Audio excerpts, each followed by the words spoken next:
हरि ओम। वेदाहमेतं पुरुषं महान्तं आदित्यवर्णं तमसः परस्तात् तमेव विदित्वाति मृत्युमेति नान्यपन्था विद्यते अयनाय। यथा सर्वमिदं जातं जगत् स्थावरजङ्गमं तांधेनु शिरसा वंद्य पुरुष सम्यस्य मातर। बोलिए कृष्णचंद्र भगवान की जय। श्रीमद् भागवत महापुराण की जय। बंधुगण माँ मैंने या पूर्वर परीक्षित महाराज प्रसंग रे आम जानीचे जे परीक्षित महाराज जंगल भितर बुलुथिले मृगया करने आउ जेतेबेले से पथभ्रष्ट हो गले सेवक पाखे कहीं नथिले से क्षुधा तृषार आकुल होकर जल खोजा लगिले जलाशय खोजा लगिले आउ खोजु खोजु शमिक मुनि आश्रम आसी पहुँची गले। शमिक मुनि आश्रम जिते पहुँची गले भाविले ये किसी खाद्य मिल कि जल मिल। श्रीमद् भागवत मूल संस्कृत भागवत लिखाई से शमिक मुनि समाधिस्थ हो बसचंती अवस्था केमिति थिला कहले ददर्श मुनिमासीनं शांतं मिलितलोचनम। ददर्श मुनिमासीनं शांत मिलितलोचनम। आखि बंद होइछि शांत भाव रे मुनि बसचंती समाधिस्थ होइकरी। राजा कहले हे मुनिवर मु क्षुधा और तृषारे व्याकुल मो पे किछि खाद्य पानीयर व्यवस्था करंतु। मुनिंकर समाधि भांगिलानी। पुणी थरे कहले अब जितेबले मुनि समाधि न भांगिला मुनि उठिलेनी कि राजा को किसी परिचर्या कले ना राजा मन भीतर क्रोध जात है। क्रोधर 5टी कारण कल आम आलोचना करथिले। ये गोटे कारण जे आमे जहाठू निजको बड़ बोली भावुचे निजको पूज्य बोली भावुचे निजको उपास्य बोली भावुचे आमे भावुचे ये मते भल भद्रता देखेब भल व्यवहार देखेब ताठू व्यवहार भल न पाइले मध्य क्रोध आसे। राजा भावुଛନ୍ତି मु चक्रवर्ती राजा ये जड़े साधारण मुनि मु एते थर कहलिनी ये ठकिकी आखि बंद कर बसचंती ये मोर परिचर्या करूना जलर व्यवस्था करूना मु खाइबा पे अन्य किसी ना फलमूल व्यवस्था करूना उठिले सिना ये व्यवस्था करिया पड़ियो एमती चुपचाप बसथिले तो कहीं किसी कहबेनी। ए जो तांकर राग हो गला एथिपे तांको पुणी क्रोध आसिला तांको मन भितरे। क्रोध तो होची ब्रह्मचंडाल। तेणु राजा कौन कले जगन्नाथ दास गोस्वामी लिखिले राजा तो खूब रागी जाइथिले आ राजा कले कौन कले मृतौरग धनु हुले नहीं जे देले मुनि गले। रोष कषायित नयन चतुर्दिग को निरीक्षण करने को लगिले राजा परीक्षित आउ देखिले कौन ना पाखे गोटे मला साप पड़ी धनु कोटी रे धनुर हुल रे ताको उठेइकरी ऋषि गला नेरिके लंबई देले। ऋषिर गले सर्प देला तक्षणे निज पूरे गला। मने मने भाविले ए मुनि के मु ठीक शास्ति देछि एक कथा चिंता करी निज राजभवन को फेरी आसिले। तक्षणे निज पूरे गला राजा फेरी आसुचंती राजभवन को। एपटे कौन है ना किछि मुनि कुमार दृश्य को देखुले राजा को भय करी कहीं तो किछि कहलेनी। आउ शमिक ऋषिंकर गोटे पुओ थिला श्रृंगी। आमे 2 जण श्रृंगीकर पुराण अन्यून वर्णना पाऊ पढ़ू अन्य श्रृंगी भी रही जहाँ आम जान नथिबा। जड़े श्रृंगी थिले विभाण्डंग ऋषि पुओ जे दशरथ महाराज पुत्रेष्टि यज्ञ करते त्रेता जुगरे आउ से यज्ञ चरुरु दशरथ महाराज 4टी पुत्र संतान लाभ करते। ये जड़े श्रृंगी ये होचंदी शमिक ऋषि पुओ श्रृंगी। ये भी पिला दिन तपश्चर्या व्यस्त थिले भारी तपस्या ये करती। ये खेलुचंदी पिला मानक संगे आउ किछि मुनि बालक आसिक कहीदेले कहले श्रृंगी समस्ते तो जानिछन जे तुम बापा होचंदी बहुत बड़ तपस्वी ये आश्रम आखपाखे बड़ी तपस्वी कहीं नहांती किंतु तुम बापा अवस्था कौन तुम जानिच? श्रृंगी पचारे मो बापा अवस्था कौन? मु तो आश्रम आसला मो बापा समाधिस्थ थिले। कले राजा परीक्षित तांको आसिकी भोकिला शोषिला होकर किसी खाद्य आउ जलर जाचना करथिले। बापा समाधिस्थ थिले न उठेलाठू सी गोटे मल्ला साप तुम बापा बेकरे गुड़े देइचंती। जेतेबेले एक कथा शुणिले श्रृंगी अवस्था कौन सेतेबेले? बालक संगे क्रीड़ा करे तेजे अनल रूप धरे। भागवत लिखाई शरीर ज्योति बाहरुला। तपस्वी रूप निजे भी साधक। तेजे अनल रूप धरे अग्नि भाया ज्वलंत शरीर तेज तार थिला। राजार आगो मन कथा पितार जे मंत व्यवस्था। बालक मुखु शुणी कोपे मिलिला पितार समीपे। बोली भक्तवत्सल भगवान की जय। बालक शुणिकी रागिगला। रागिकी कौन कहला? कहला राजा ये कर कहले आम कौन मिछ कहूँ जाऊन देखू। मूल संस्कृत भागवत कहला अहो अधर्म पालानां पिब्ना बलि भुजामिव स्वामी नघं जद्दासानां द्वारपानं सुनामिव। ब्राह्मणे क्षत्र बंधुर्हि द्वारपाल निरोपित सकतं तद्गृहे द्वास्त सभाण्डं भोक्तुमर्हति। से समय सामाजिक चित्र कौन थिला? ब्राह्मण मानकु मुनि ऋषि मानकु समस्त सम्मान दौले। एमाने यज्ञ कले क्षत्रिय माने से यज्ञ को जगंती। आम रामचरित मानस पढ़ीचे रामायण आम पढ़ीचे विश्वामित्र ऋषि यज्ञ करुले। राम लक्ष्मण जगिबा को जाइथिले। असुर मानकु यज्ञ को रक्षा करिवार काम रे द्वारपाल सकथं तद्गृहदास्त स्वभाण्डं भोक्तुमर्हति। कहले श्रृंगी कहले आमे कुकुर को घर जगे दौची। कुकुर एते साहस से घर भीतर पशि आम भाण्डरे मुह मारिब ताल तो कुकुर शास्ति पाइबार योग्य। ब्राह्मण क्षत्र बंधुरी द्वारपाल निरूपित। द्वारपाल रूप क्षत्रिय मान को ब्राह्मण माने रखिचंदी। ये द्वारपाल काम एमती है ये मालिक को अपमान देवा को बसी। खूब जोरे रागिगले।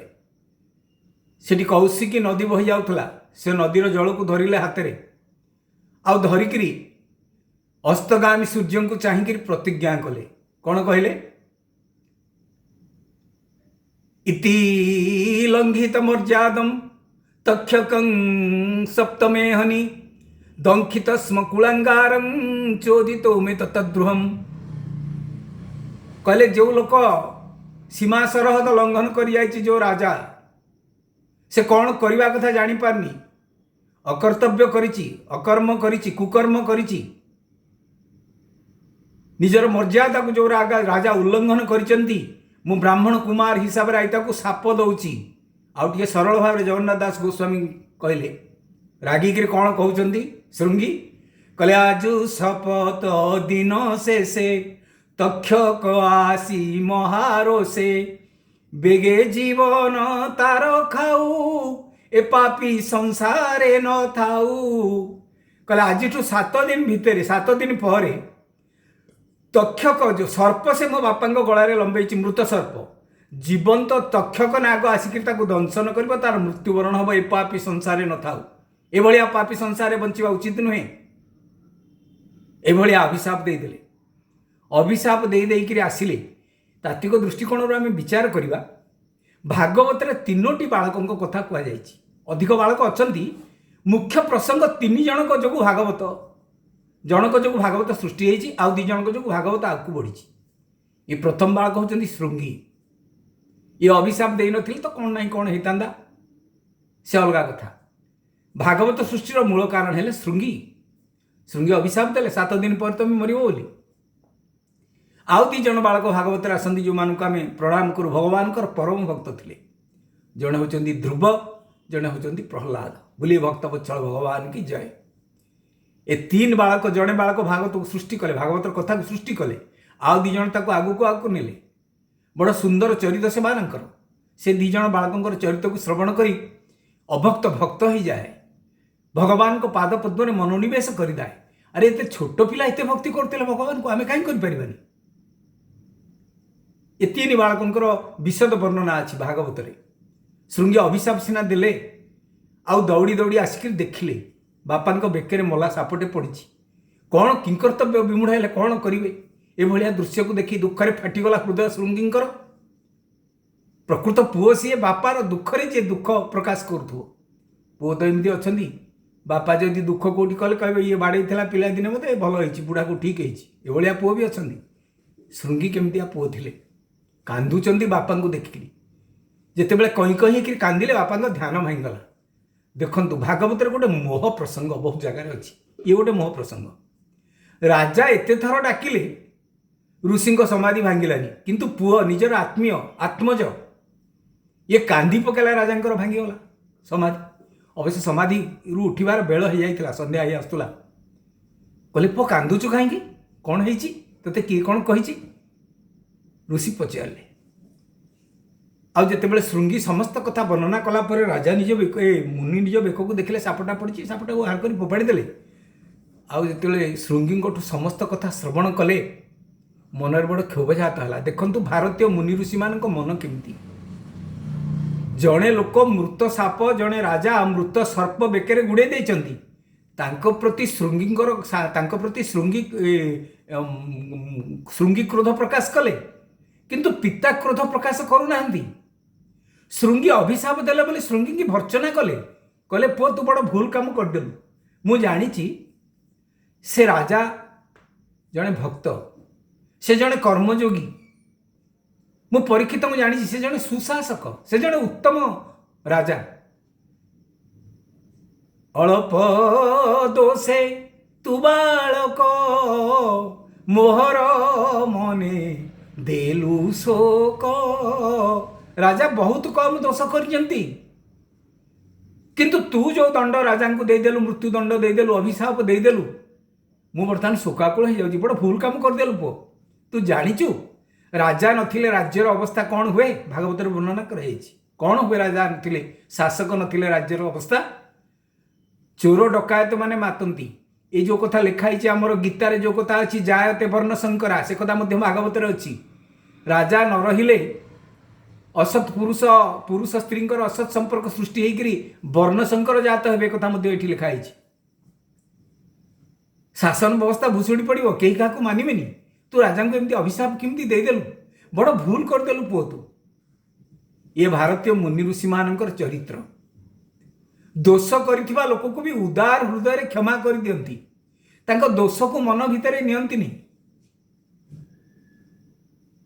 श्रृंगी अभिशाप देइचंदी समीक मुनि किंतु पुओ उपरे विरक्त होचंदी कहले पुओ बड़ भूल काम तो करदेलु कौन करिवे पाटी तो कथा कथा बाहरी गलानी बंदूकरू बाहर थिबा गुली धनुरु बाहर थिबा सर पाटीरु बाहर थिबा कथा ये कौन फेरिकी आसीबो अभिशाप तो देदेले भगवान को उद्देश्य हाथ जोड़ीदेले समीक कहले पिला लोक हे प्रभु ए पिलार दोष को क्षमा कर हे नाथ शरण सोदर बालक दोष क्षमा कर।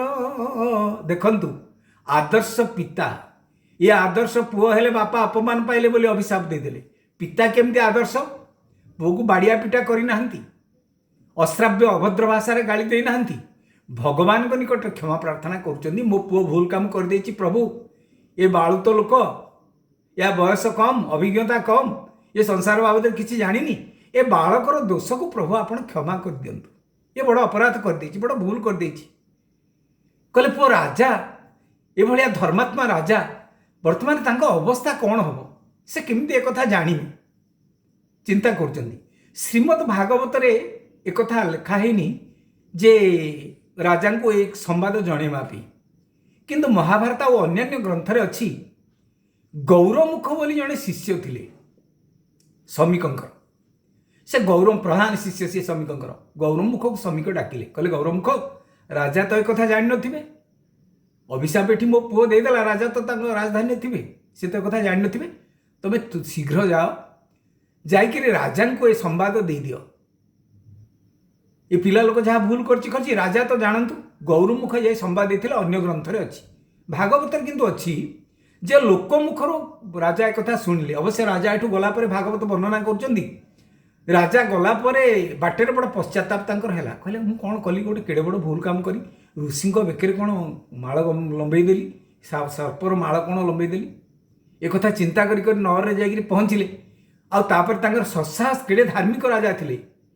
तीन जन चरित्र वर्णना एठी जड़े समीक जड़े पु श्रृंगी आ जड़े अच्छी परीक्षित परीक्षित मोहनीय चरित्र केमिति कहले मुझे तो योग्य नुहे आ राज सिंहासन में बसवाक राज्य शासन करने मो वंश तो कौन राजा ये कर मो पांडव वंश जन्म होकरी केमिति मो भीतर को क्रोध आसला केमिति ये कम गोटे करदेली बड़ भूल काम कली मु सिंहासन में बसबी ना मु राजा होकर राज्य शासन करी ना मु राजनगर भितर प्रवेश करी ना आउ जदि एथिपई मृत सर्प मु मुनि गलारे लंबई देछि जदि जीवंत सर्प मते दंशन करी मु प्राणनाश करे देखंतु जहाँ कहती कथारे कथारे काल केमती थाए कहले जदि जीवंत सर्प मते दंशन करी मो प्राणनाश करे ताहाले मु सामान्यतम दुख प्रकाश करी ना एबे तो समय हो जाइछि या परवर्ती अवस्था आमे माने श्रवण करिबा जे तापर कौन है तापर कौन है तापर कौन है तेरे तात्विक दृष्टिकोण आम विचार कले